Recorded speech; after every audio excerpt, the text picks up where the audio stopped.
దానికి కూడా వంకర టింకర మాట్లాడేటటువంటి ప్రబుద్ధులు ఈ రాష్ట్రంలో ఉన్నారు. కాబట్టి తెలంగాణ పచ్చబడటం వాళ్ళకి ఇష్టం లేదు. తెలంగాణ రైతు చొక్కా తెల్ల చొక్కా దొడుక్కోవడానికి వాళ్ళకి ఇష్టం లేదు. తెలంగాణ ప్రజలు చిరునవ్వుతో ఉండేదానికి వాళ్ళకి ఇష్టం లేదు. తెలంగాణ మహిళలు ఆనందంగా ఉండేదానికి వాళ్ళకి ఇష్టం లేదు. ఆడ రాజ్యం పోయిందని చెప్పి, ఆడ పదవులు పోయినాయి అని చెప్పి ఆడ ఘోష ఈ దేశానికి అందరికీ చుట్టాలని చూస్తున్నారు. ఎక్కడ ఆందోళన లేదు, ఎక్కడ ఏ రకమైనటువంటి ఇబ్బందులు లేకుండా కష్టాల్లో నడిపేటటువంటి ఈ ప్రభుత్వానికి మీ అండ ఉన్నంత కాలం, మీ యొక్క నమ్మకం ఉన్నంత కాలం, మీ విశ్వాసం ఉన్నంత కాలం ప్రాణం తెగించైనా సరే మీ గౌరవాన్ని కాపాడుతామని చెప్పి మీకు ఈ సందర్భంగా మనం చేస్తున్నాం.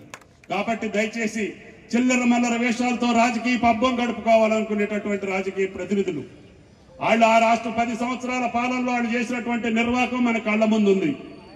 ఈ రోజు రేపు రైతు దీక్షలో వాళ్ళు తలపెట్టే దీక్షలో మీరు అడగాల్సినటువంటి అవసరం ఉంది. అయ్యా, మీ జీవిత కాలం 10 సంవత్సరాల్లో మీరు చేసినటువంటి రుణమాఫీ ఏంటి? మీరు ఇచ్చినటువంటి రైతు భరోసా ఏంటి?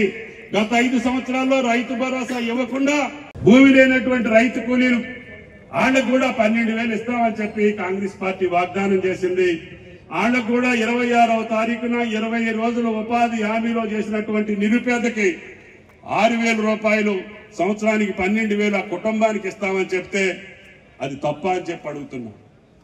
అదేవిధంగా మీకు చెప్పినటువంటి అన్ని పథకాలను కూడా ఇందిరమ్మ భరోసాతో పాటు, రైతు భరోసాతో పాటు, రేషన్ కార్డులతో పాటు 10 సంవత్సరాలు డబుల్ బెడ్రూమ్ అని చెప్పి పేదల్ని వంచినటువంటి ప్రభుత్వానికి ఈ రోజు నియోజకవర్గానికి 3,500 రూపాయలు, 3,500 ఇళ్లు మీకు 5 లక్షల రూపాయల చొప్పున, ఎస్సీ ఎస్టీకి ఇంకా ఎక్కువైతే ఇంకా ఎక్కువ ఇచ్చి ఈ యొక్క 4 సంవత్సరాల్లో ఇళ్లు లేనటువంటి నిరుపేదలందరికీ మొదటి విడతగా స్థలం ఉండి గుడిసెలో ఉన్నటువంటి నిరుపేదలకు ఇవ్వాలని, పేజుడి మేనర్ లో ఇళ్లండి పేదలకు కట్టాలని ఆనాడు రాజశేఖర రెడ్డి గారి ప్రభుత్వంలో ఏ రకంగా అయితే ఇళ్లు కట్టుకున్నామో అదే రకంగా ఇందిరమ్మ ఇళ్ల పేరు మీద ఇందిరమ్మ రాజ్యంలో ఇళ్లు ఇచ్చేదానికి ఈ ప్రభుత్వం సంకల్పిస్తే 22,000 కోట్ల రూపాయలు ఖర్చు అవుతుంది ఈ ఒక్క సంవత్సరానికి. అంటే సుమారు 1,00,000 కోట్లు ఖర్చు పెడితే గాని ఈ నిరుపేదలకి 5 సంవత్సరాల్లో ఇళ్లు కట్టలేము. ఇటువంటి భారీ పథకాన్ని పూర్తి చేసుకుంటూ ప్రతి కార్యక్రమానికి అడ్డు తగులుతూ వాళ్ళ రాజ్యం పోయిందని చెప్పి ఈ రోజు ప్రతి కార్యక్రమంలో అడ్డు తగిలే పరిస్థితికి వచ్చారు. అయినా ప్రజలను నమ్మినటువంటి కాంగ్రెస్ పార్టీ నమ్మినటువంటి ప్రజానీకానికి, తెలంగాణ ప్రజానీకానికి ఈ రేవంత్ రెడ్డి గారి ప్రభుత్వం ఎట్టి పరిస్థితుల్లో అన్యాయం చెయ్యదు అని చెప్పి చెప్పదలుచుకున్నాం. అందుకనే నేతన్నలో రైతన్నలో ధీమాగా గుండె మీద చేసుకొని నీ బతుకు తెరువులు కాపాడేదానికి ఇందాక చేనేత కార్మికులకు సంబంధించినటువంటి బాకీలన్నీ ఇచ్చేశాం. వాళ్ళు 10 సంవత్సరాల్లో ఏ పథకానికి కూడా పైసలు ఇవ్వలేదు. నిన్ననే ముఖ్యమంత్రి గారు దావోస్ వెళ్తా అన్న మహిళా శక్తి గ్రూపులకి పేద మహిళలకి తలా 2 చీరలు ఇవ్వాలి సంవత్సరానికి, ఎంతైనా పర్వాలేదు ఆర్డర్ ఇవ్వండి అని చెప్పారు.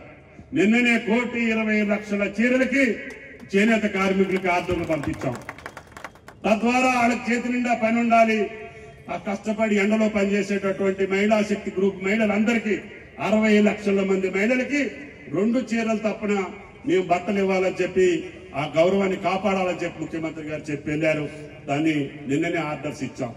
ఈ రకంగా ప్రభుత్వానికి భగవంతుడు లక్ష్మీనరసింహస్వామి ఎంత శక్తి ఇస్తే అంత ఈ జిల్లాతో పాటు ఈ నియోజకవర్గాలతో పాటు తెలంగాణ రాష్ట్రాన్ని అభివృద్ధి చేసే దాంట్లో భాగంగానే ముఖ్యమంత్రి గారు, పరిశ్రమల మంత్రి ఈ రోజు దావోస్ లో ఉన్నారు. ఈ సాయంత్రానికి సుమారు 1,00,000 కోట్లు పెట్టుబడి పెట్టేటటువంటి పథకాలని ఈ రాష్ట్రానికి తీసుకురాబోతున్నారు. నిన్న ఒక్క రోజునే 55,000 కోట్లు ఎంఓయు సంతకాలు పెట్టారు అనంటే తెలంగాణ ప్రభుత్వం మీద ప్రపంచ దేశాల్లో ఉన్న పెట్టుబడిదారులకు ఎంత నమ్మకం ఉందో మీరు అర్థం చేసుకోవాలి. ప్రపంచ దేశాలన్నీ పోటీ పడేటటువంటి ఈ యొక్క కార్యక్రమంలో అందరూ తెలంగాణ వైపు చూసేటటువంటి పరిస్థితి వచ్చింది. పారిశ్రామికవేత్తలందరూ కూడా గుడ్డు పెట్టేటటువంటి బాతును అమ్ముకొని సగం ఇచ్చి సగం వెళ్ళిపోతే అది కూడా మేము భరాస్తే దానికోసం మీరు దీక్ష చేస్తున్నారా? ఈ రకమైనటువంటి సంవత్సర కాలంలో రేవంత్ రెడ్డి గారి ప్రభుత్వం చేసిన కార్యక్రమాల్ని వాళ్ళతోటి నిలదీయాల్సినటువంటి అవసరం ఉంది. రేపు దీక్షకు వచ్చేటటువంటి పెద్దలను అడగాల్సినటువంటి అవసరం ఉంది. మీరు కార్డీలకు మేమిస్తాం, ఇల్లు ఇవ్వకపోయినా మేమిస్తాం, ఉపాధి ఇవ్వకపోతే మేమిస్తాం, సన్న బియ్యం మేమిస్తాం, ధాన్యం మేము కొంటామని చెప్పి మేము ముందుకొచ్చి మేము పనిచేస్తా ఉంటే ఏమీ చేయలేనటువంటి దద్దమ్మలు మళ్ళీ మీరు ఒక కార్యక్రమం తీసుకొని ఈ యొక్క ప్రభుత్వాన్ని చిందరవందరు చేయాలనో లేకపోతే బదనాం చేయాలనుకుంటే ప్రజల మనసుల్లో కాంగ్రెస్ పార్టీ ప్రభుత్వం చేసే కార్యక్రమాలు వాళ్ళు అనుభవించినంత కాలం మేము ఎక్కడా కూడా పొరపాటు చేయం, మీకు మళ్ళీ భవిష్యత్తులో బ్రతుకుదీరు ఉండదు అని చెప్పి కూడా మీకు ఈ సందర్భంగా చెప్పదలుచుకున్నాం. కాబట్టి దయచేసి ఇంకా రేవంత్ రెడ్డి గారి ప్రభుత్వాన్ని సహకరించండి. రహదారుల శాఖ మంత్రి కోమటిరెడ్డి వెంకటరెడ్డి గారు మీ జిల్లా వాసి, ఇరిగేషన్ శాఖ మంత్రి ఉత్తమ్ కుమార్ రెడ్డి గారు మీ జిల్లా వాసి. నీళ్లు వస్తాయి, రహదారులు వస్తాయి. రేవంత్ రెడ్డి గారి అధ్యక్షతను ఉన్నటువంటి ఈ ప్రభుత్వంలో సంక్షేమ కార్యక్రమాలు సజావుగా జరిపేటటువంటి శక్తిని ఆ లక్ష్మీ నరసింహస్వామి మీరు ఈ ప్రభుత్వానికి ఇవ్వాలని చెప్పి ప్రార్థిస్తూ ఈ 2 మార్కెట్ కమిటీలకు కావాల్సినటువంటి మౌలిక వసతులు చైర్మన్లు ఇద్దరిని కూర్చోబెట్టి శాంక్షన్ చేస్తానని చెప్పి మీకు విజ్ఞప్తి చేస్తూ సెలవు తీసుకుంటున్నా. జై కాంగ్రెస్. ప్రపంచంలో ఏ మూల ఏ క్షణం ఏం జరుగుతుందో వేగంగా తెలుసుకోవడానికి తొలి వెలుగు వాట్సాప్ ఛానల్ని ఫాలో చేయండి.